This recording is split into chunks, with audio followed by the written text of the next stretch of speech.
가볍게 하나 유동성 제약의 기출문제 보겠습니다. 266페이지 86번 문제 266페이지 아래 피셔의 시점간 자원 배분 모형을 토대로 이 피셔는 고전학파입니다. 시점간 자원 배분 모형을 토대로 소비자의 효용 극대화에 대한 다음 질문에 답해라. 평생 예산 제약 시가에서 현재 소비와 미래 소비를 골고루 평준화된 소비를 한다 이런 얘기고, 그 소비자가 일기의 차입을 통해 효용을 극대화하고 있는 상황 밑줄. 착각해서 여기다 유동성 제약에 그려버리면 안 된다는 얘기입니다. 차입을 통해서 효용을 극대화하고 있다는 것은 차입이 가능한 상황이죠 지금. 그러니까 그냥 차입자 그리면 돼요. 일과는 달리 소비자가 차입이 불가능한 유동성 제약 밑줄. 직면했다고 할 때 예산 제약의 조건을 그래프를 이용해 설명해봐라. 5점. 3번 이 모형에서 유동성 제약이 소비자 효용에 미치는 영향을 그래프를 이용해 설명해라. 10점. 뭐 10점이나 줬어. 이거 그러니까 이 지금 뭐 2012년 행시는 그냥 뭐 날로 먹기죠. 뭐 이게 너무 쉽잖아. 그렇죠? 유동성 제약에 정부가 취할 수 있는 여러 정책 중 하나를 선택해서 장단점을 설명해라. 네.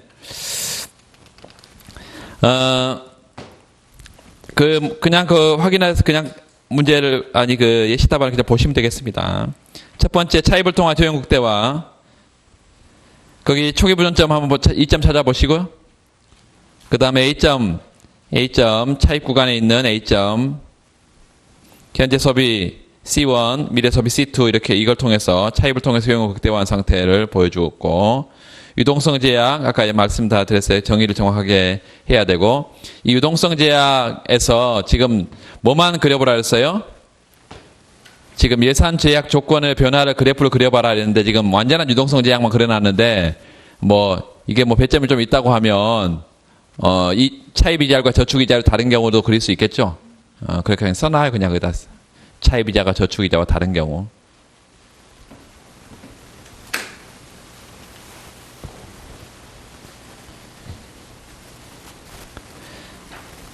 그 다음에 유동성 제약이 소비자의 효용을 어떻게 변화시키냐.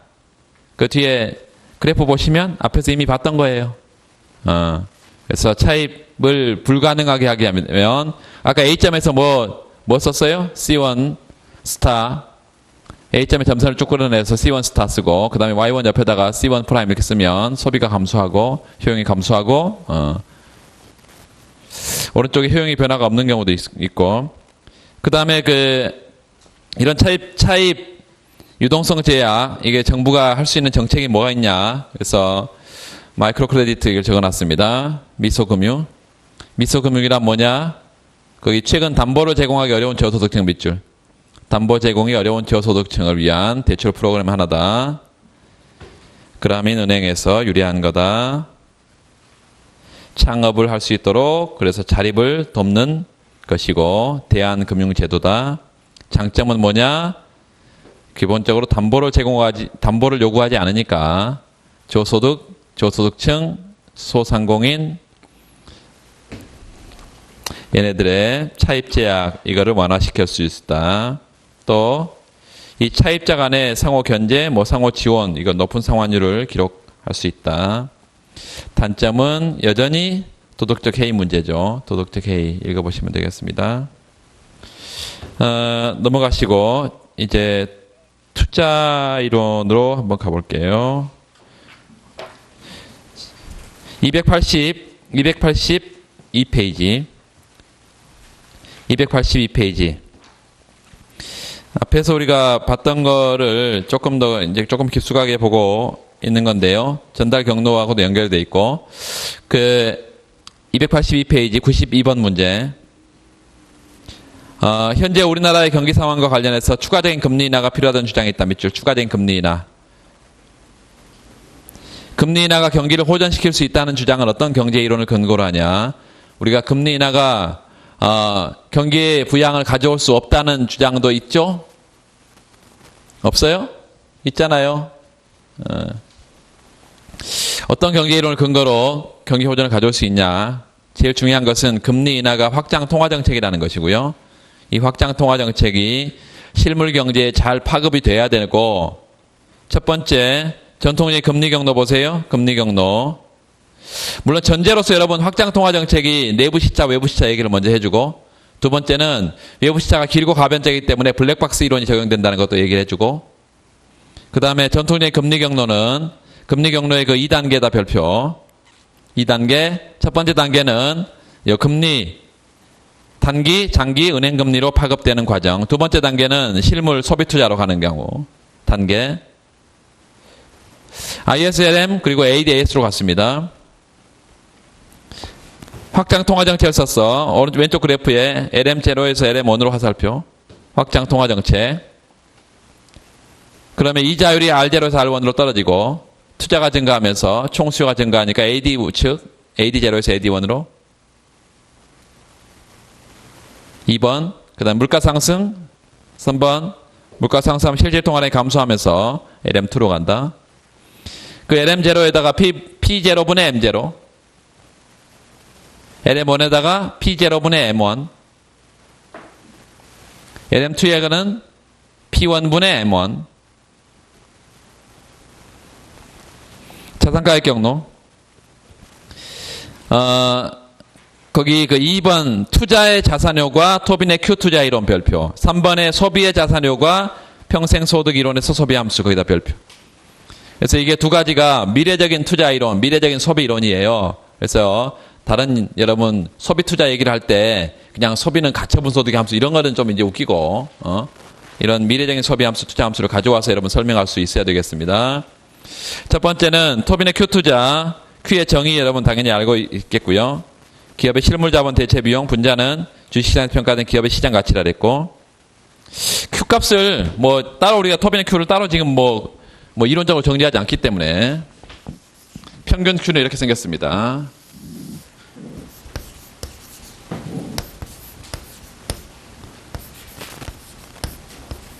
이게 뭐예요? 이게 이제 실질 산출물이에요. 그러니까 시장에 갖다 내다 팔면 이게 P 곱하기 원래 Q인데 산출량을 가격을 곱해야 되지만 앞에 P가 사라져 있어요. 그래서 실질 변수로 표시한 건데 요게 TR 판매 수입이고 요게 뭐예요? 노동 비용이고 판매 수입에서 노동 비용을 빼고 이걸 보통 이제 영업 이득이라고 이렇게 불러요. 영업 이득. 여기다 이걸 괄호로 하면 뭐 나중에 큰 대괄호로 또 하나 더 해야 되기 때문에 W2, L2는 노동비용 요거. 그리고 내가 1기에 투자를 하게 되면 2기에 뭐가 생긴다 그랬어요? 2기 자본재가 생긴다 그랬죠. 그 자본재는 마모되고 훼손이 돼. 얼마만큼? 감가상각률만큼. 그래서 여기다 1 마이너스 델타 K2. 요것도 왜 플러스예요? 시장 갖다 내다 팔 수 있기 때문에. 공장 시설 남으면 나중에 이걸 이기 자본량의 뭐라고 그래요? 시장 청산 가치라고 이렇게 불러요. 이기 자본량 훼손되고 마모된 거 빼고 자본의 시장에다 내다 팔 수 있어. 시장 청산 가치. 자본의 이기 자본량의 시장 청산 가치. 그래서 이게 영업 이득이고요. 이게 자본 이득이에요. 요 전체를 이기 거기 때문에 1 플러스 R로 할인을, 이자로 할인을. 요게 평균 Q다.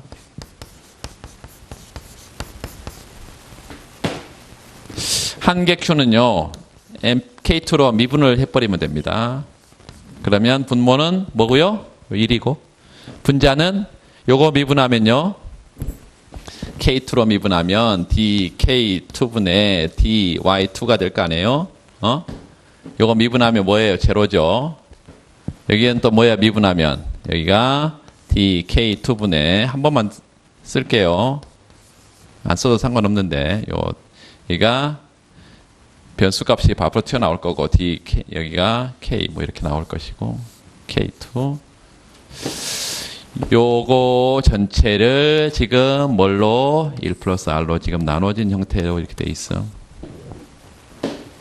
요게 뭐죠? MPK2 이기자본의 한계 생산성 MPK2 이기자본의 한계 생산성.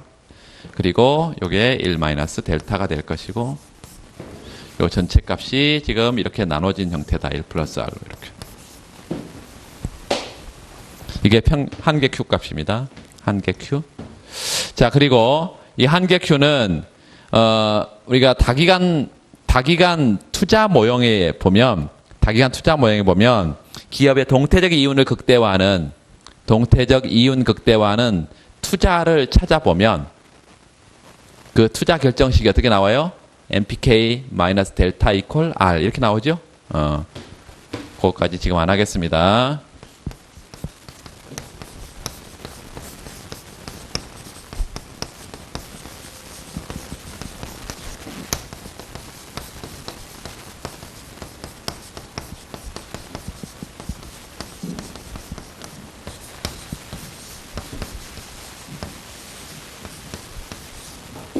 이렇게 나와요.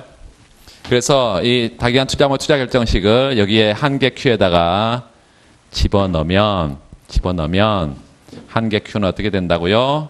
요게 R이니까 분모 분자가 똑같아요. 1 플러스 R로. 그래서 한계 Q가 1인 경우 터빈의 한계 Q가 1인 경우 최적 투자가 결정이 된다 이런 얘기입니다. 그리고 자본재 시장이 실물 시장이 아무런 흠이 없는 완전 경쟁 시장이라면 항상 Q값은 1로 수렴하게 된다. 언제까지 움직인다고요? 분모 분자가 같아질 때까지 움직인다. 그걸 우리가 무슨 거래라 했어요? 재정거래. 그래서 만약에 우리가 터빈의 Q값이 평균 Q든 한계 Q든 요 Q값이 1보다 크면 혹은 Q가 1이다가 이게 올라가게 되면 올라간다는 것은 뭐예요? 이 영업이득과 자본이득으로 구성되어 있는 영업이득과 이 자본이득의 시장성상 가치 이걸 합한 것이 뭐죠? 요 분자가 주식시장에서 평가된 기업가치죠. 기업가치.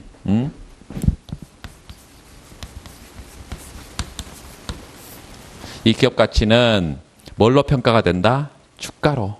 시가총액으로 평가가 돼요. 그래서 주가가 여기에 영향을 준다. 주가가. 그리고 이거는 K2는요. 당연히 실물 자본을 대체하는 데 들어가는 비용인데 대체 비용. 한마디로 투자 비용이에요. 실물 투자 비용. 따라서 여기에 지금 Q가 올라간다는 것은 어떤 의미냐면 분자값, 주가가 상대적으로 투자 비용을 초과한다. 실물 자산을 대체하는 데 드는 비용보다 주가가 훨씬 더 높기 때문에 이런 경우는 어떻게 한다고요? 비싼 주식을 내다 팔고 실물 자본을 매입하는 이런 재정거래가 나타난다. 이 재정거래를 주식 재정거래라고 그러는데 아비트레이지 트랜잭션 주식 재정거래 아비트레이지 트랜잭션 이 주식 재정거래가 나타나면서 주식을 계속 내다 팔고 실물 자본을 매입하는데 이 실물 자본을 매입하는데 자본 거래 비용은 없다고 지금 간주한 것이고요. 매입하는데 이게 투자를 의미하기 때문에 투자가 증가한다. 이런 얘기입니다. 반대로 Q값이 떨어지게 되면 뭘 매각하고 실물 자본 요걸 공장 시설을 시장에다 내다 팔고 비싸니까 주식을 매입한다 이런 얘기입니다. 그래서 결과적으로 Q는 항상 어디로 수렴한다? 1로 분모 분자가 같아질 때까지 1로 수렴한다는 것이에요. 자본재 시장과 실물 이 시장이 주식 시장이 효율적으로 작동을 했을 때 시장이 시장 가설에서 효율적으로 작동을 했을 때 그래서 지금 우리가 기억할 것은 거기 두 번째 확장적 금융정책에 의해서 금리가 인하될 때 금리 인하에다 동그라미 금리가 인하되면 여기 토빈의 Q 값에 어떻게 여기다 집어넣을까요? 토빈의 Q 값에. 요 금리는 여기에 있잖아요. 여기다 바로 집어넣어버려도 되고, 아니면 주가에 영향을 줘서 영향을 주는 걸로. 주가는 어떻게 생겼어 또? 주식 가격은 어떻게 결정돼서 지난번에 썼는데요. 주식 가격 PT 이퀄에서 한번 써보세요.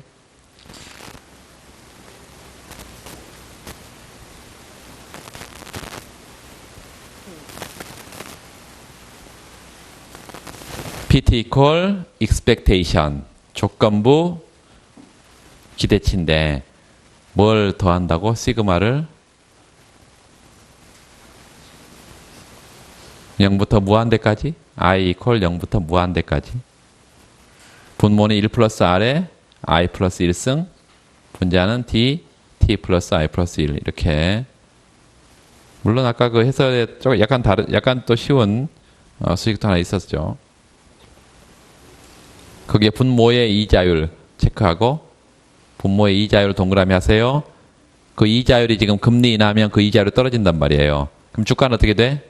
올라가죠.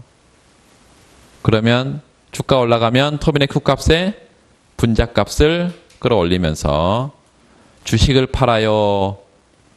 주식을 사요? 분자 값이 주가, 시가총액이니까 주식을 내다 팔고 실물 자본을 매입한다는 것이 실물 투자를 늘린다는 것이다 했습니다. 그 순서대로 하면 되겠습니다. 거기 나와 있어요. 그 2번 줄표에 금리 인하에다 밑줄 긋고, 그 다음에 주가 상승에다 밑줄, 그리고 그 기업의 시장 가치 분자 값이 커지고 실물 자본 대체 비용 분모를 상회한다. 그것보다 커진다는 얘기예요. 따라서 저렴한 비용으로 실물 투자를 한다. 소비의 자산효과 C equal K1A 플러스 K2Y 이렇게 되어 있는데, 보통 A를 S의 자산인데요. 이걸 W라고 쓰기도 합니다. 문제에서 그 앞에 바로 문제 아까 제가 읽어보라는 문제에 W라고 줬어요. 그래서 이게 어떤 모형이요? 평생소득 이론, 라이프 사이클 가설에서 소비 함수예요. 이 소비 함수는 그 K1은 뭐예요? 자산 소득이 소비에 얼마나 민감하게 영향을 주냐 이거죠. 자산 소득의 한계 소비 성향. 그 K2Y에서 K2는 뭐죠? Y니가 근로소득이니까 근로소득의 한계 소비 성향. 자, 금리를 떨어뜨렸어요. 통화량을 늘렸어. 그러면 주가가 상승한다 그랬어요. 주가 상승하면 거기 방금 그 함수 값에 뭐의 변화를 가져올까요? 주식은 자산이죠, 자산. 그러니까 자산 가치를 끌어올리고 A의 화살표를 하나 끌어올리고, 이게 뭘 끌어올려? 소비를 끌어올릴 거란 얘기입니다. 따라서 가계자산의 증가에 따라서 소비 지출 증가로 연결될 가능성이 높고, 자산이 증가하면 내가 은행에 갖다 내다 맡길 게 많잖아요. 담보가 많아져. 그러면 신용 경로에서 은행 대출이 많이 이루어질 수 있겠죠? 대출 경로로, 또 대차대조표 경로, 이런 것들에서 재원 조달이 용이해질 거니까 소비가 늘 수 있다. 자, 거기 소비 투자 자산 효과의 한계, 전반적인 주가가 전반적인 경제 상황이나 기업의 수익 건전성, 이걸 반영하는 지표다. 금리 인하에도 불구하고 다른 조건이 열악하다면 주식에 대한 수요가 회복되지 않는다라고. 두 번째, 그게 중요합니다. 별표. 단기적인 급등락이 심하다 주가가. 따라서 투자는 장기적인 현상이고 투자 결정에서 또 시차가 상당히 존재하기 때문에 상관관계가 별로 없지 않냐.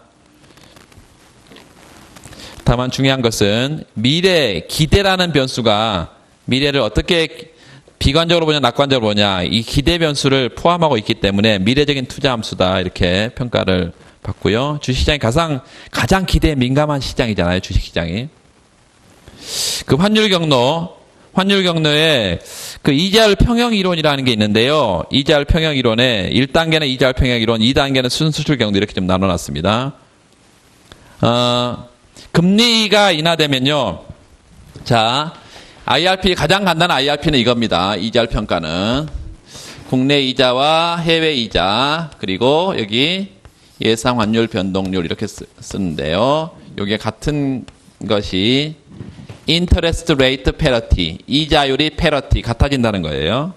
이자율이 같아져. 이자율은 정확하게 표현하면 투자 수익률인데, 투자 수익률이 같아질 때까지 움직인다. 언제? 자본이동이 완전히 자유로울 때. 이 가정은 첫 번째 완전 자본 가정이고요. 자본이동이 완전히 자유로울 때 누구에 의해서? 국제금융투자가에 의해서. 이거는 국내 채권 수익률이고요. 요거는 해외 채권 수익률이고, 요걸 뭐라고 그러나요? 여기 예상이 들어있잖아. 그래서 이거를 예상 환율 변동률 이렇게 부릅니다. 예상 환율 변동률 혹은 예상 환율 절하율 이렇게 부르는데요. 절하율, 예상 환율 절하율. 이게 같아질 때까지 움직인다. 자, 그러면 국내에 투자하면 요 투자 수익률이 이자율에만 영향을 받는데요. 해외 투자하면 이자율에도 영향을 받고 요 환율에도 영향을 받는다는 것입니다. 응? 요거 그래프를 여러분 좀 기억하세요. 이자율 평가는 우리가 개방경제 부분에 보면 뭐 전부 다 나오는 거니까. 여기 분모가 아니라 그 수평축 수익축에 어떤 걸 해도 상관없는데, 여기다가 환율을 여기다가 이자율 이렇게 쓸게요. 자, 보세요. 투자 수익률은 지금 뭘로 구성되냐면, 자국 투자 수익률은 이자율, 외국 투자 수익률은 요 해외 이자율, 그리고 여기에 뭐가 들어있어요? 예상 환율 이런 게 들어있잖아요. 요 예상 환율 이런 게 들어있잖아. 그런데 2차원 평면에는 투자 수익률을 요 세 가지 변수 이런 것들을 다 하나의 평면에 놓을 수가 없잖아. 그쵸? 그래서 우리가 가장 대표적인 이거하고 얘하고 선택을 했어. 그럼 나머지 변수들, 얘 이런 변수들은 주어진 변수로 간주한다 이것이에요. 주어진 변수로 간주하고 이게 변하면 곡선 자체가 움직이도록 이렇게 만들었다, 구성을. 자, 보세요. 요 환율에 영향을 받아 안 받아? 얘는 전혀 영향을 받지 않아요. 요거에 의해서 국내 투자 수익 함수가 결정됩니다. 요 이자율에서 국내 투자 수익 함수가 결정이 돼. 요 해외 투자 수익 함수는요, 뭐에서 결정돼? 해외 이자율에서 결정되고요. 또 뭐에서 결정돼? 요 예상 환율에서 결정됩니다. 그런데 보세요. 요거 어떻게 다시 쓸 수 있어? 요것만 쓰면 그냥 R 스타 플러스 요게 2분의 expectation 마이너스 이렇게 쓸 수 있잖아요. 요게. 그래서 여기 보면 환율이 상승하면 요 해외 투자 수익 전체 값은 어때요? 떨어지죠. 환율이 상승하면 해외 투자 분모에 있으니까. 그래서 환율이 하락하면 투자 수익이 늘고 환율이 상승하면 투자 수익이 주는데, 그게 환율에 대해서 역관계 있다. 투자 수익이 역관계. 응? 요게 R스타고요. 요게 R이다. 여기에 이자율에도 그리고 예상 환율에도 영향을 받는데 2차원 평면이기 때문에 투자 수익률을 자국의 투자 수익률로 표현했고, 요 수평의 축의 변수는 투자 수익률을 의미하고요. 요 분자의 수직축의 이거는 환율은 환율인데 명목 환율이죠. 실제로 환율 아닙니다. 명목 환율입니다. 명목.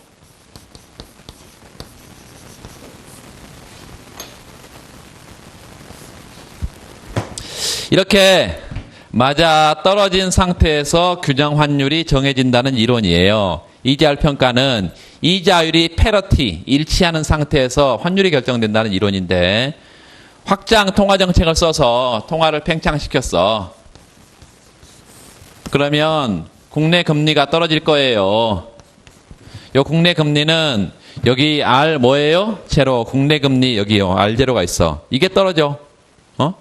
이게 떨어지면 요렇게 새로운 이자율 수준 R1으로 갈 것이면서 요게 R 프라임으로 갑니다. 그러면 최초의 균형점이 어떤 점이에요? 이 점이고 새로운 균형 환율은 이런 점에서 결정될 거예요. 이 원으로 이렇게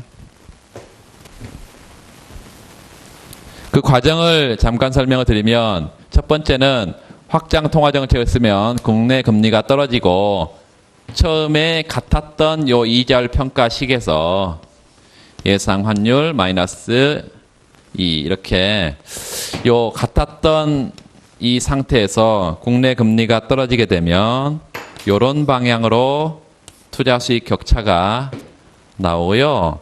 이 투자 수익 격차는 상대적으로 해외 투자 수익률이 높고 상대적으로 높고 그러면 여러분 국제금융투자가가 당연히 이게 이론을 나중에 좀 들어가 보면 좀 복잡한 얘기도 할 수 있겠지만 요 금융투자가는 여러분 해외 투자할 때 내가 국내 채권을 가질 거냐 해외 채권을 가질 거냐 선택을 할 때 가장 중요한 선택 기준은 뭐예요? 당연히 수익률이죠. 그런데 수익률뿐만 아니라 보통 이제 투자가는 위험성도 고려해요.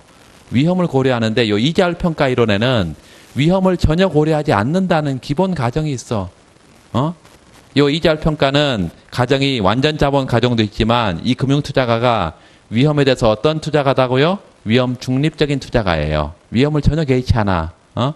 그러니까 수익률만 따라서 수익률의 기초에서 투자 대상을 선택한다 이거예요. 그러면 이 해외 투자 수익률이 높기 때문에 당연히 국내 투자를 줄이고 해외 투자를 늘릴 거예요. 그러면 우리나라 내가 들고 있으면서 나 투자했다? 말이 안 되잖아요. 해외 투자를 하려면 자본을 어디로 보내야 돼? 해외로 보내야 되잖아. 그래서 자본이 유출됩니다.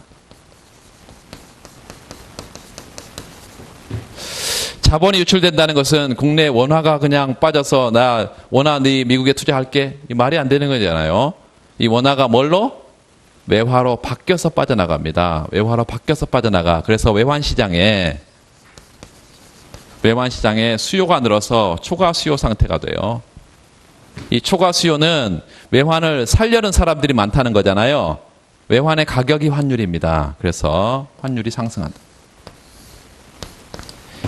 이런 경로를 통해서 지금 환율이 상승해 있는 거예요. 그 말은 최초의 환율 수준, 이제로 수준에서 국내 이자가 이렇게 떨어졌더니 해외 투자 수익은 여기인데요. 국내 투자 수익은 여기밖에 안 돼서 이런 투자 수익의 격차가 발생하고 이 투자 수익의 격차가 자본을 어디로? 국내에서 해외로 유출시키고 이 자본의 유출이 지금 환율의 상승으로 이렇게 나타나 있는 것입니다. 요게 지금 거기에 나와 있는 1단계라고 지금 되어 있는 거예요. 환율의 변화까지가 1단계야. 그러면 그 다음 환율 변하면 순수출이 증가하면서 총수요가 증가하고 소득이 증가하는 쪽으로 이렇게 간다고요. 경기 부양까지 간다고. 요게 실물로 가. 그게 2단계라고. 근데 환율 상승에 따른 순수출 증가는 여러 가지 모형이 있습니다. 엄청난 많은 모형들이 있어. 근데 제일 간단한 모형은 케인즈의 소규모 개방 경제 모형이라는 게 있어요.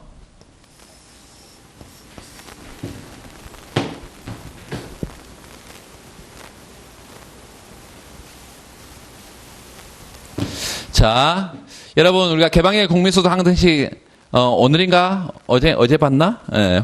어제 봤잖아요. 국민소득 상승식 y equal c 플러스 i 플러스 g 플러스 nx. 요거를 이렇게 쓸 수 있습니다. y equal c 플러스 i 플러스 g 그래서 cig를 좌변으로 보내.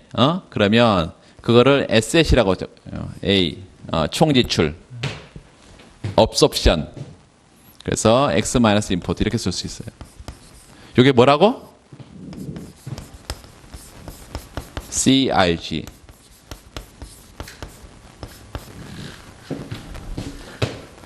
요거는 NX라는 것이고 순수출이라는 것이고요.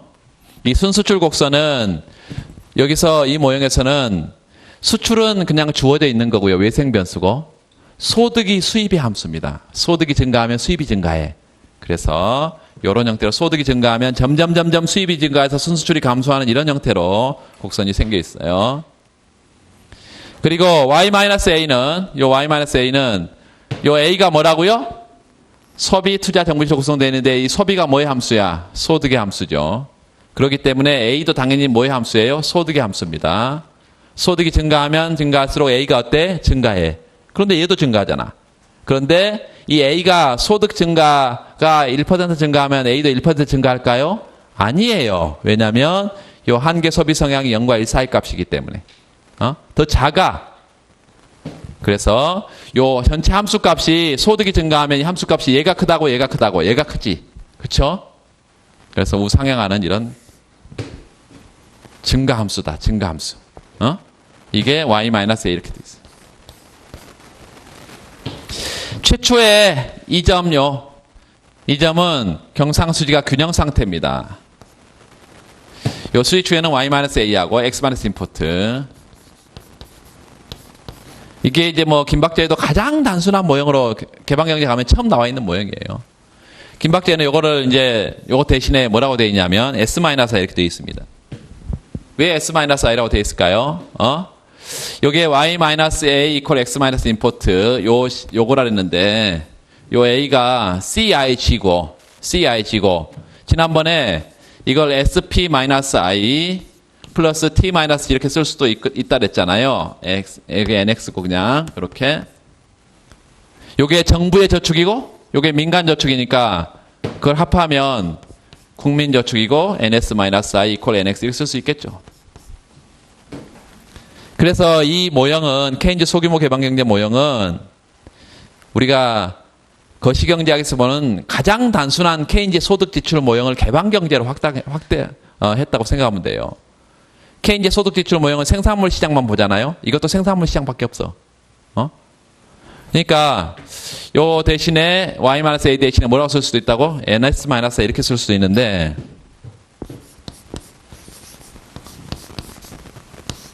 이렇게도 쓸 수 있고 아무거나 쓰면 됩니다. 아무거나 쓰면 되는데 우리가 지금 알고 싶은 건 뭐예요? 알고 싶은 건 뭐죠? 환율이 상승했을 때 소득에 미치는 영향을 알고 싶은 거잖아요. 환율 상승하면 요 나중에 보겠지만 요 순수출 경상수지가 개선되고요. 요렇게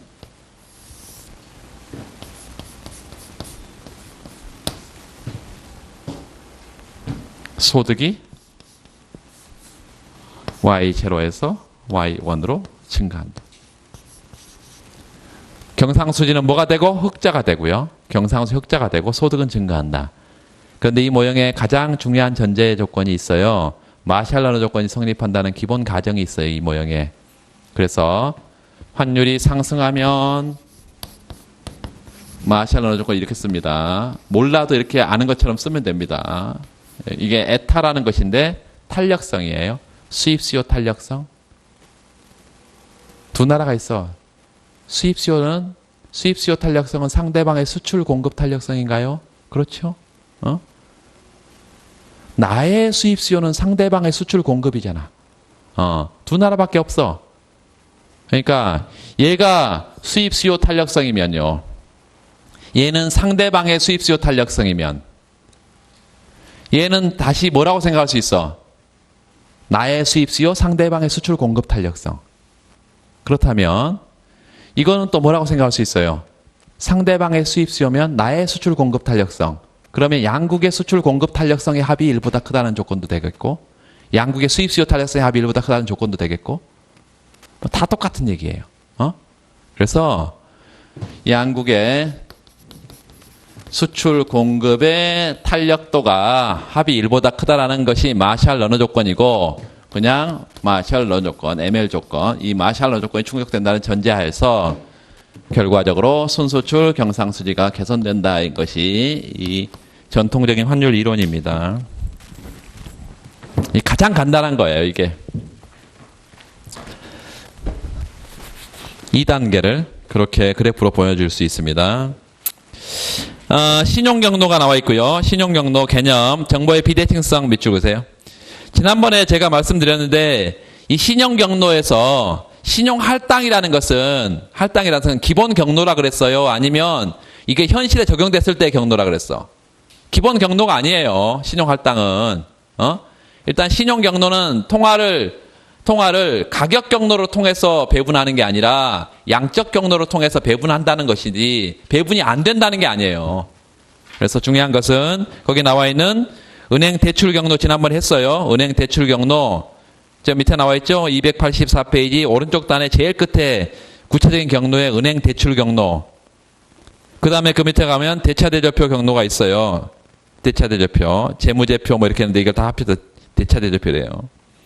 가계기업의 재무제표, 대차대조표 경로. 그래서 기본적으로 이자율 변화 경로가 아니라 신용을 직접적으로 배분하는 그런 경로인데 은행 대출 경로가 가장 대표적인 것이고 거기 별표 하나 해두고 현실적으로 이제 만성적인 자금의 초과 수요가 있다거나 우리나라 같이 뭐 이런 경우는 이게 할당 현상이 나타난다 이런 얘기입니다. 근데 그 전제가 가장 중요한 전제가 정보의 비대칭성이에요.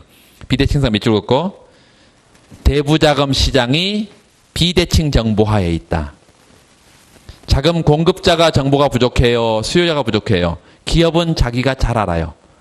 기업은 자기의 신용 상태, 재무 상태를 잘 알아. 또 돈 빌려가서 어디다 쓸지를 너무나 잘 알고 있어. 그렇지만 은행이 잘 모른다는 거예요. 얘가 돈 빌려가서 리스크가 큰 투자안을 선택할지 잘 몰라. 두 번째는 상대방의 신용, 뭐도 잘 몰라요? 얘가 뭘 잘 몰라? H타입인지 L타입인지 잘 모른다고. 상대방의 거래 상대방에 대해서. 그래서 은행이 할당을 하는 것은 어떤 행위예요? 식별 행위인가요? 스크리닝 행위예요? 시그널링이에요? 어떤 거예요? 둘 중에 하나잖아 지금. 스크린이에요? 시그널이에요? 내가 열심히 토익 공부를 해가지고 나 토익 950점 받았다. 이렇게 말하는 게 시그널이라니까. 얘는 정보를 갖고 있는 애요? 뭐 안 갖고 있는 애야? 갖고 있는 애잖아 얘가. 내가 950점 받았어. 나를 너무 잘 알아 내를 알리려고 그래 내를. 이게 시그널이잖아요. 근데 정보가 부족한 애가 지금 하는 거잖아 이거는. 그럼 뭐야? 스크린이지.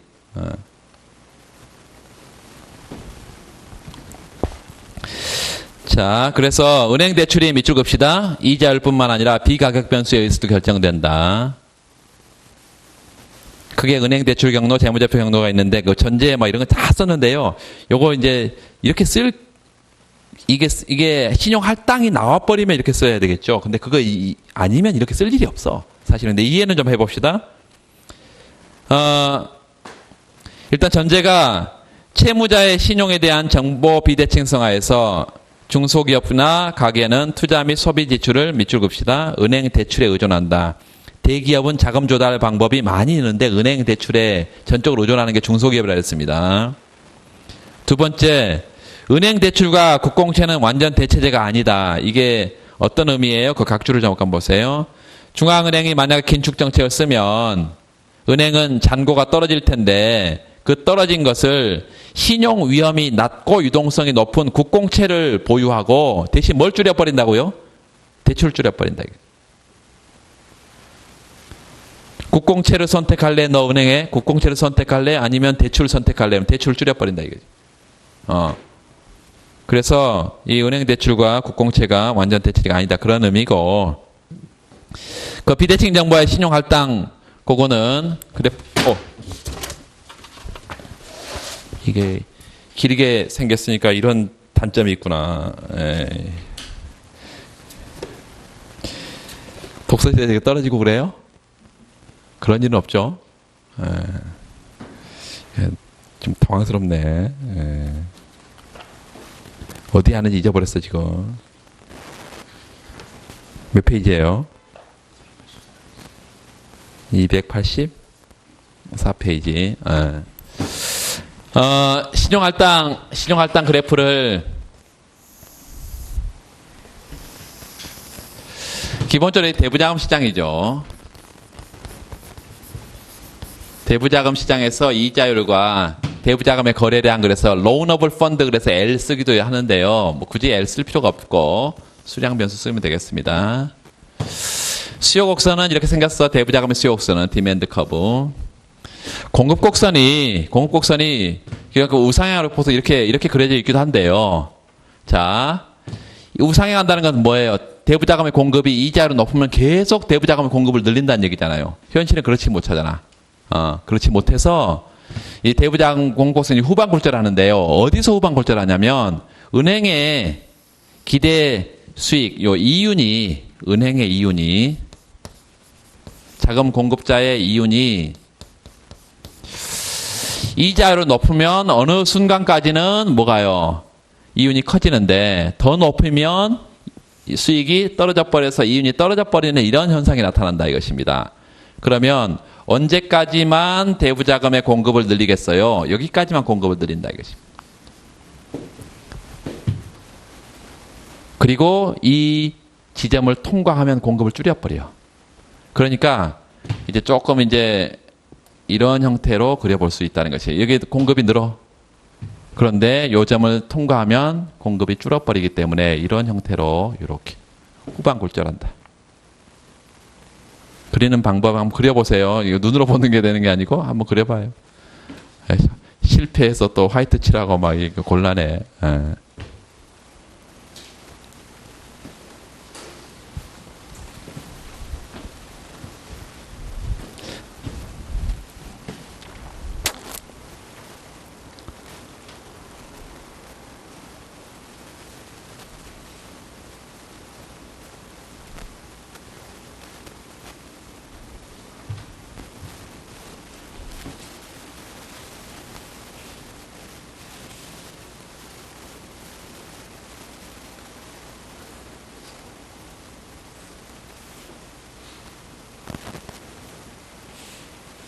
자, 그렇다면 이윤 곡선이 자금 공급자의 이윤 곡선이 이건데요. 이윤이 가장 커지는 점이 예컨대 R0고 요 수요 공급이 맞아떨어지는 점, 대부자금의 공급 곡선과 수요 곡선이 맞아떨어지는 점, 요 균형 유지하는 수준을 R1이라고 이렇게 한다면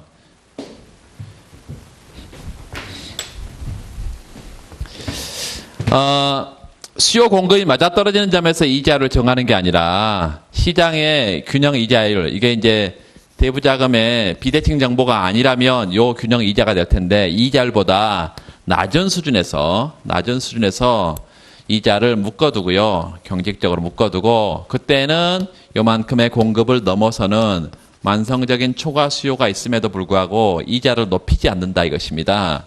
요 이자를 높이지 않아. 지난번에 뒤에서도 또 효율임금 모형에서 얘기하겠지만 요만큼의 지금 이자율 시장 균형 이자율과 차이가 있는데 이자율을 여기 높이지 않는다. 왜냐하면 이자율을 높이면 항상 비대칭 정보화에서는 H타입과 L타입이 있습니다. 어떤 신용도가 높은 애는 이 비싼 이자를 지불하고 돈을 안 빌린다는 거예요. 그러니까 요 은행이 이자를 높이게 되면 신용도가 낮은 어떤 타입만, 요 L타입만, 신용도가 낮은 타입의 기업만 이 자금을 수요하게 될 것이고요. 누구의 입장에서는, 은행의 입장에서는 만나고 싶지 않은 거래 상대방이다 이것입니다. 상대로 신용도가 떨어지네. 그래서 이런 애들만 만나가 된다는 것이 역선택, Adverse Selection, 역선택이고, 두 번째는 얘네들이 이 높은 이자를 주고 대출을 해가면 이 높은 이자를 갚기 위해서 훨씬 더 리스크가 큰 투자안을 선택한다. 이 리스크가 크다는 것은 수익도 클 가능성이 높지만 이 리스크가 크다는 것은 파산 가능성이 높은 거예요. 그러면 돈을 안 갚아버릴 가능성이 높죠. 따라서 파산 가능성이 높으면 채무 불이행 가능성도 높고 누구의 입장에서는 자금을 빌려준 은행의 입장에서는 상대방이 어떤 행동을 하는 거예요? 자신의 목적 함수를 저해하는 방법으로 행동하는 거죠. 그래서 비대칭 정보하에서 누가 정보가 부족한 자가 봤을 때 대리인이 자신의 목적 함수를 저해하는 방법으로 행동하는 현상, 이게 도덕적 해이, 주인 대리인 문제인데 정확하게 정의하면 어떻게 되나요? 주인 대리인 문제는 본인의 목적 함수와 대리인의 목적 함수가 불일치하기 때문에 대리인이 누구의 목적 함수를, 주인의 목적 함수를 저해하는 방법으로 행동하는 현상이다.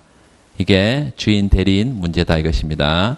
그래서 여기서 주인 대리인 문제가 도덕적 해이 문제가 나타나고, 그래서 이 두 가지를 고려했을 때 은행은 자신의 이윤을 극대화하기 위해서는 요 높이는 것은 바람직하지 않다. 그래서 안 높이는 상태가 자신의 이윤이 가장 커진다. 그때 만성적인 이 초과 수요를 어떻게 배분한다고요? 신용을 이제 할당하게 되는데, 신용 할당, 이거 크레딧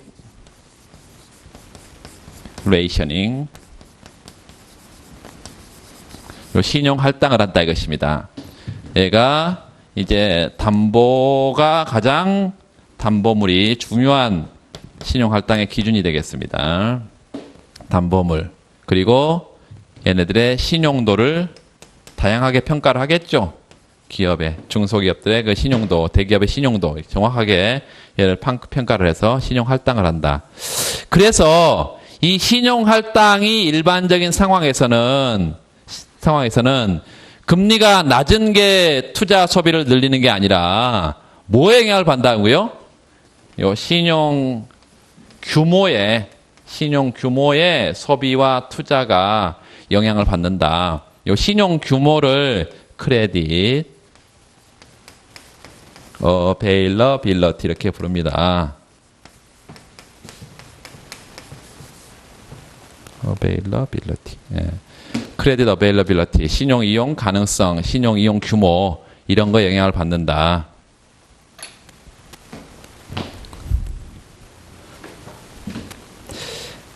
자, 그 구체적인 경로의 은행 대출 경로를 잠깐 보면 285페이지의 좌측에 중앙은행이 통화 공급을 증가시키면 밑줄 그으세요. 은행 예금이 증가하고 은행 대출이 증가해서 소비 투자가 증가하는 경로다. 그 다음에 그 대차도표가 보면 뭐 이제 도덕적 해이 문제 뭐 이런 얘기도 하고 있는데 한번 읽어보시고요.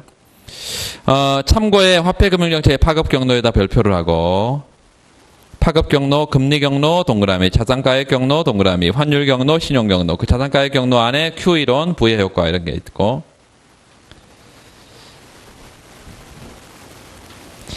금융 외환시장에 영향을 미치는 경로가 보통은 1단계고요. 두 번째 실물 경로로 가는 실물 경제에 미치는 게 2단계 이렇게.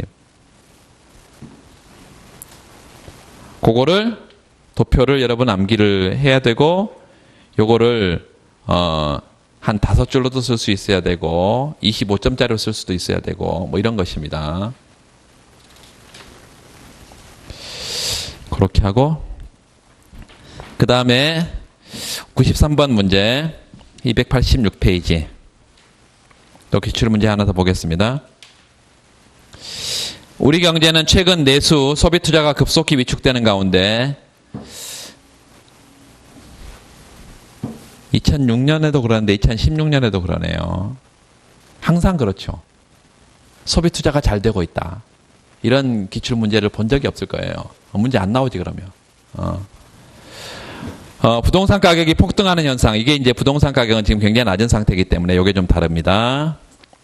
중요한 건 여기 이제 소비 투자 이론들을 전부 다 끌고 들어왔다는 거예요. 일견 서로 모순되는 것처럼 보이는 이 두 가지 현상을 설명할 수 있는 공통의 요인들을 찾고자 한다. 경제 주체들의 이자율 하락 예상이나 밑줄, 미래 소득의 불확실성 증가, 이 두 가지를 이용해서 이 현상이 동시에 발생할 수 있음을 이론적으로 설명해봐라 이렇게 하고 있습니다. 만만치 않은 문제예요, 여러분. 대충 쓰면은 안 되고. 일단은 그 예시 답안을 좀 보시면 소비 투자에 미치는 영향을 좀 보면 미래 소득의 불확실성 밑줄. 미래 소득의 불확실성. 그거부터 먼저 보자. 소비에 미치는 영향. 미래 소득이 불확실하면 내가 이 불확실한 미래를 대비하기 위해서 현재 소비를 줄이고 저축을 늘려서 미래를 대비한다. 이게 뭐예요? 예비적 저축가설. 그래서 예비적 저축가설이 먼저 적용된다. 거기 밑줄 그으세요. 예비적 저축이란 뭐냐? 불확실한 미래에 대비하기 위해서 현재 소득 중 일부를 저축하는 현상이다. 이게 예비적 저축이다. 그 모형에 이제 구체적인 전제 조건들이 깔려 있는데 첫 번째 전제는 뭐냐면 현재 소비가 미래 소비가 어떠냐 뭐 이런 것들은 볼 필요가 없고 두 번째 줄표에 그 미래 소비의 한계 효용인데요. 그 한계 효용이 체감한다고 가정을 합니다. 그 한계 효용이 체감한다. 소비가 늘면 늘수록 추가적인 한 단위에 따른 효용 증가분은 감소하겠죠. 보통 그렇잖아. 우리가 소비 한계 효용 체감합니다. 그리고 그 체감하는 정도가 점점 감소한다. 그 말은 한계 효용 함수가 우하향하는데 공률을 갖는다는 얘기죠. 점점 체감하는 것이 우하향하는데 그것도 체감하는 정도가 작아지는 거니까. 두 번째, 현재 소비의 한계 효용은 밑줄. 미래 소비의 한계 효용의 하향보다 더 커진다 이렇게 되어 있는데 그 그래프를 설명을 좀 드릴게요.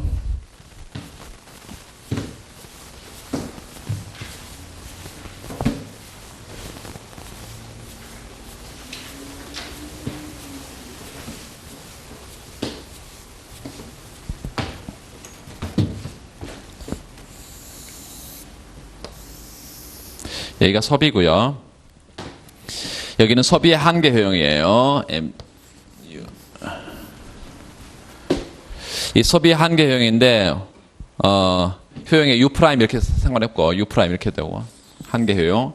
근데 한계 효용이 소비가 증가하면 증가할수록 점점 체감하면서 우하향하면서 그 체감의 정도가 작아진다 이랬습니다. 이렇게 공률이 이렇게 생겼다는 얘기. 이게 한계 효용 함수예요. 그런데 미래에 불확실성이 있어서요. 미래 소득이 낮은 수준에 있을 수도 있고 높은 수준에 있을 수도 있어. 그러면 소득이 높으면 소비도 많을 거고 미래 소득이 낮으면 소비도 적을 거예요. 그 수준을 각각 CA, CB라고 이렇게 했어. 소비가 아주 낮은 CA가 될 수도 있고 소득이 높아서 왜 그래? 왜 그래요? 또 떨어뜨렸어요? 그건 아닌데. 미래 소비가 요 낮은 수준에 있을 수도 있고 높은 수도 있는 이런 불확실한 상황이에요.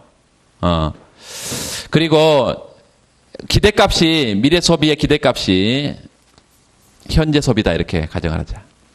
여기 현재 소비가요.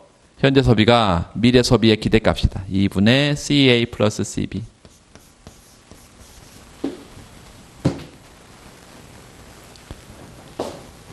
요건 뭘까요?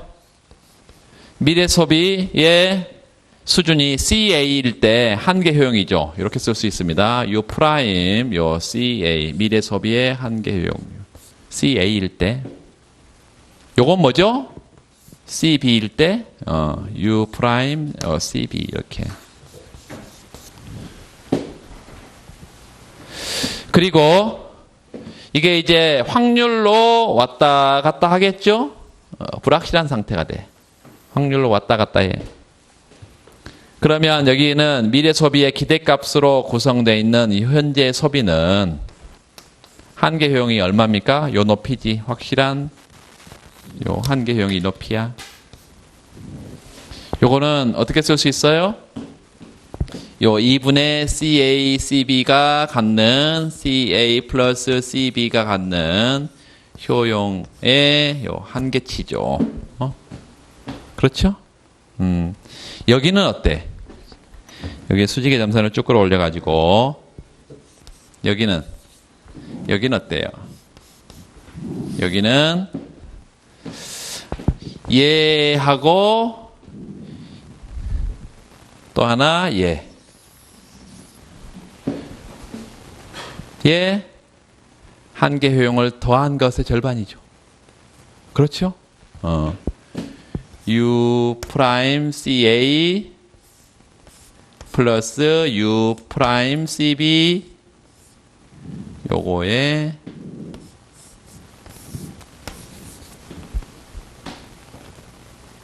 쓸 수 있죠? 그러면 잘 들으세요.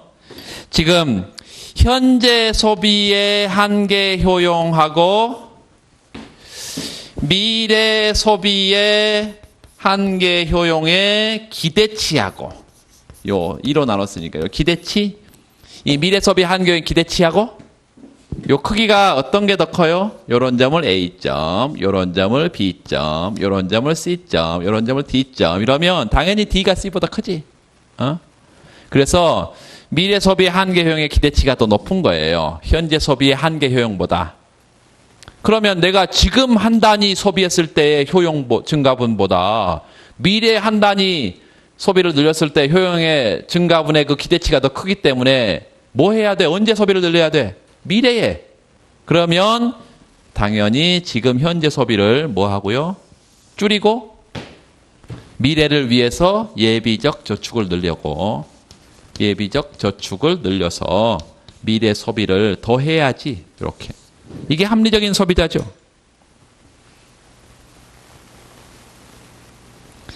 처음에 우리가 전제한 게 미래 소득이 불확실해서 현재 요 미래 소득이 CA가 될 수도 있고 낮은 수준 CB가 될 수도 있다. 이게 처음 출발점이에요. 이런 불확실한 상태. 그런데 지금 현재도 불확실한데 불확실성이 더 심화됐다 이렇게 하면 불확실성이 더 심화됐다 하면 그래프를 어떻게 그려요? 미래 소득이 더 낮아질 수도 있고 더 높을 수도 있을 거 아니에요. 그래서 뭐 아주 전혀 어렵지 않습니다. 이렇게 바깥으로 밀어내면 돼요. 이렇게. 그래서 이게 B 프라임점이 되고 이런 점이 A 프라임점이 되고 결과적으로 이런 점이 E점이 되고 E점보다 C점이 훨씬 더 낮죠. 다시 말하면 미래 불확실성이 더 심화가 되면요. 미래 소비 한계 효용의 기대치가 더 커지고 현재 소비 한계 효용의 기대값은 어때? 아니 현재 소비의 한계 효용은 똑같죠. 현재 소비 한계 효용은 똑같아. 그런데 미래 소비 한계 효용의 기대치가 더 커져 버리기 때문에 당연히 예비적 저축 규모를 늘리고 현재 소비를 더 줄이고 미래 소비를 더 늘려야 되겠죠. 그래서 그래프가 어렵지 않은데요. 이 예비적 저축 가설을 그래프를 그리는 사람들은 내가 쓰겠다고 준비한 사람 이외에는 안 쓸 거야. 뭐 이런 데서 조금 차별화를 조금 둘 수가 있겠습니다.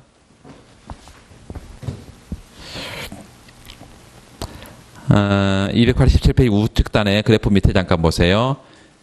이런 예비적 저축 이거 존재 외에도 그 이기간 모형 밑줄 긋읍시다. 이기간 모형. 현재 소비와 미래 소비 평면이죠. 여러분 이제 그 그래프는 없습니다. 이기간 평면에서 미래 소득 수준의 감소가 예상되는 경우 밑줄 긋읍시다. 미래 소득 수준이 감소가 돼 예상돼. 그러면 그래프가 생각이 나시나요? 평생 예산 제약식이 움직여요, 안 움직여요? 움직이죠. 안쪽으로 떨어질 거 아니야. 그래서 현재 소비가 줄어들 가능성이 있다. 두 번째, 미래 소득의 불확실성의 증대로 인해서 은행의 대출 규모가 제약이 생기면 소비자의 차입이 제한되고 소비가 감소할 가능성.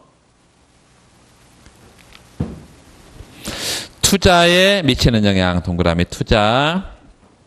케인즈에다 밑줄 긋고 거기 투자 옵션 얘기도 나와 있네요. 케인즈는 애니멀 스피릿이고 불확실성이 높아지면 미래를 기업가가 비관적으로 기대를 할 것이고 따라서 투자가 지연 감소, 투자 옵션 가설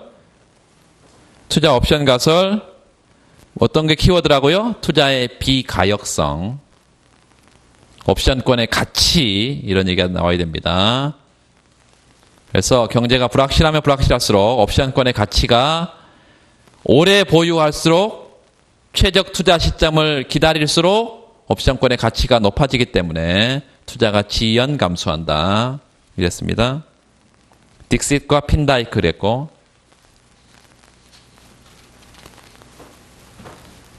그걸 또 한글로 써도 웃겨요. 영문으로 썼는데 철자가 틀려버리면 더 웃겨. 이자율 하락 예상이 거기다가 동그라미. 앞에서는 지금 미래소득의 불확실성 봤고요. 두 번째 이자율 하락 예상이 소비 투자에 어떤 영향을 미치냐 봅시다. 이 기간 모형이 나와 있네요. 아까 이자율 상승을 봤는데 이자 하락은 반대죠? 그쵸? 그 초기 부전점 한번 이 I점 보세요. 초기 부전점. 그 점을 지나도록 예산선이 완만해졌네. 이자율 하락하니까. 대체 효과는 어떻게 나요? 앞으로 보세요. 이자율 하락하면 대체 효과는 어떻게 나타나?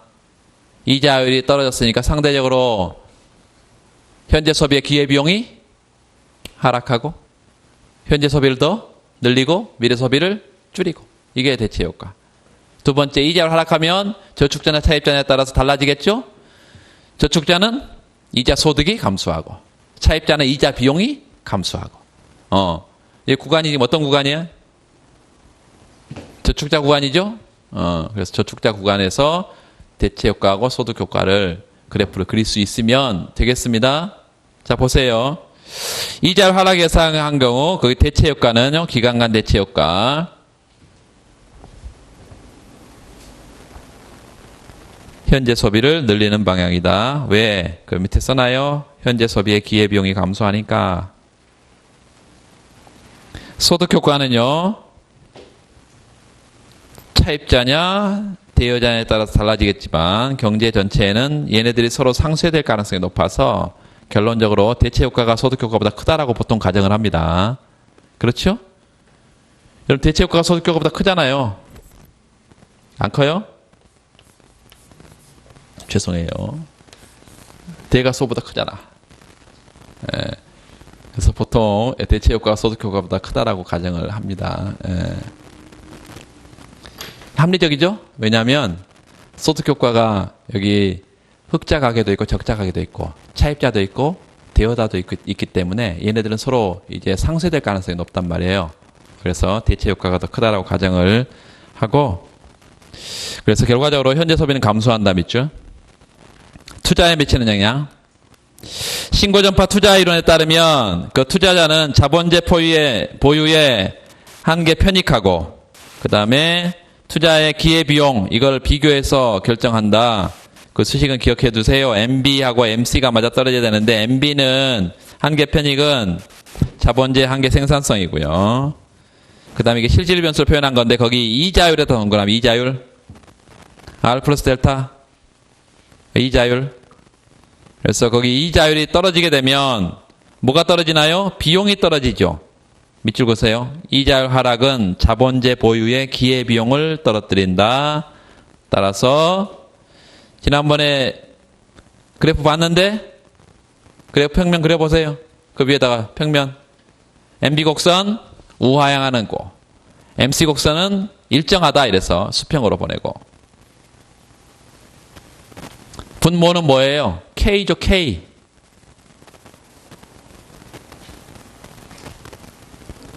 분모가 아니라 수평축은 K고, 수익축은 뭐예요? MB하고 MC지. 수평의 MC가 어디로 해야 돼? 하방으로 떨어져야지. 그러면 자본량이 증가하고 그 자본량 증가를 뭘로? 투자의 증가라고 본다 이것입니다. 그래서 위에 현재 소비는 이자를 하락하면 현재 소비는 감소하고, 두 번째 투자는 증가하고 이랬습니다. 토빈의 Q 이론 나와 있네요. 토빈의 Q. 거기다 밑줄 긋고 앞을 봐요. 이자율 떨어지면 어떻게 된다고? 토빈의 Q 값이 이자율이 하락하면 주가가 상승하고 토빈의 Q 값의 분자 값을 상승시키고 재정거래가 비싼 거 내다 팔고 주식 내다 팔고 실물 자본을 매입하고 투자가 증가한다. 그래서 자본재 시장과 주식시장이 효율적이라면 언제까지? 토빈의 Q 값이 1이 될 때까지. 1이 될 때까지 계속해서 뭘 팔고 주식 계속 팔고 뭘 사? 자본재를 계속 매입할 거예요. 이게 실물 투자를 늘리는 과정이다. 그래서 투자 늘어요. 자, 중요한 것은 지금 우리 소비 투자는 방금 앞에서도 간단하게 봤던 것들을 지금 조금 더 구체적으로 지금 본 것이에요. 소득하고 미래 소득의 불확실성하고 그 다음에 요 이자율. 그런데 요 부동산 가격 좀 봅시다. 부동산 가격. 미래 소득의 불확실성이 부동산 가격에 미치는 영향. 그 다음에 이자율 하락 예상이 부동산 가격에 미치는 영향. 요거 지금 보는데요. 미래 소득의 불확실성. 그러면 미래 소득이 불확실하다는 것은 뭐예요? 내가 부동산 갖고 있는데 내가 쓰는 게 아니고 빌려주면 임대소득이라 했잖아요. 임대소득. 임대소득이 불확실한 거지. 그러면 그 불확실한 것은 그 자산가격 결정식에서 어디에 있어요? 분자에 있는 거지. 분자에. 우리가 T 플러스 I 플러스 1이 없었던 걸 그걸 이렇게 간단하게 쓸 수도 있습니다. R, 임대 수익, 채권 수익, 혹은 주식의 배당 수익. 그래서 그 미래 소득이 불확실해지면 몇 줄? 부동산은 자산, 부동산이라는 자산을 보유하는 경우에 미래 임대 수익이 나올 텐데 이게 떨어진다는 것이에요. 감소 밑줄.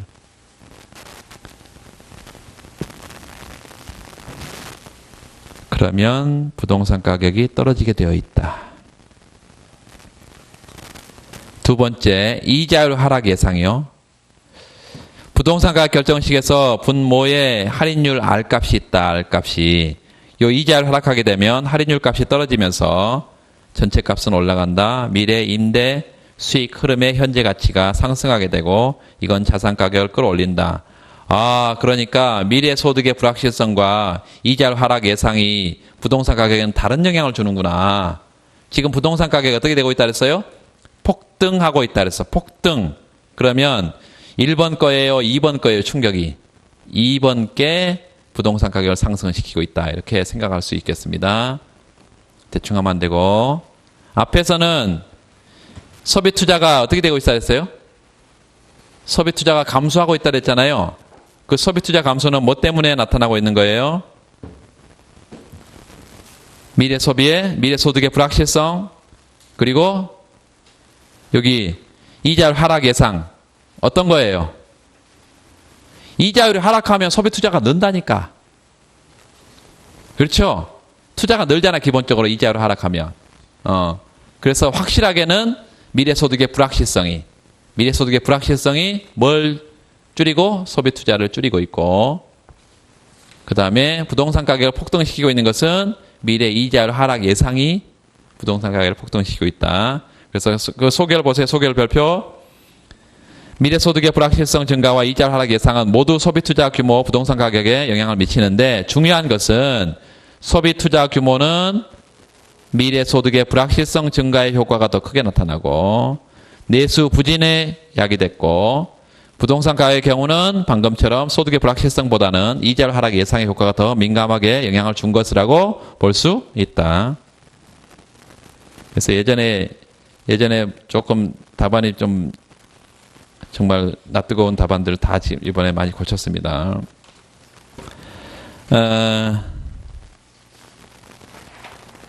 그 다음에 잠깐 쉴까요? 잠깐 쉬고 5분만 쉬고